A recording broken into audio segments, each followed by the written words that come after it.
Most relationships don't end because of cheating or money or screaming matches. They end because of a silent psychological death sentence that you are probably executing right now without even realizing it.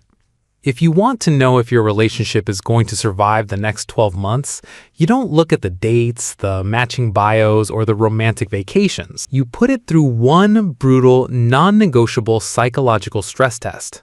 We call this the uncomfortable mirror test. This matters right now because we live in a culture that treats relationships like a streaming service.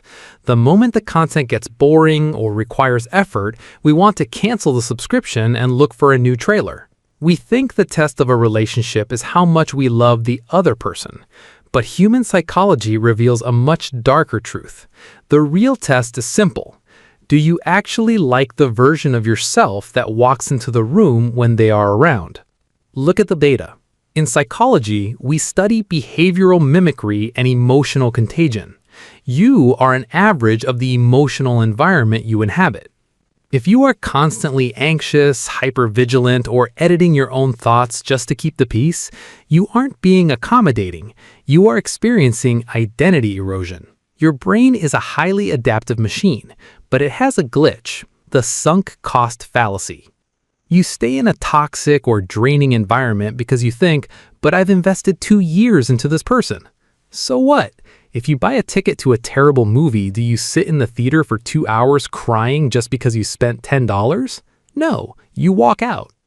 Listen to me very closely. You were not put on this earth to be a supporting character in someone else's chaotic script.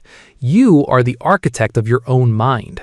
If a relationship is requiring you to mute your voice, shrink your ambitions, or live in a constant state of emotional survival, it has failed the test. And failing the test is not your defeat. It is your liberation. You have the psychological resilience to rebuild. You have the raw power to reset the standard of how you are treated.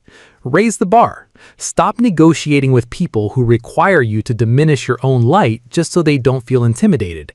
It is time to upgrade your software, reclaim your sovereignty, and walk out of environments that are toxic to your potential. A great relationship doesn't solve your problems. It gives you a safe base camp so you can go out and conquer them.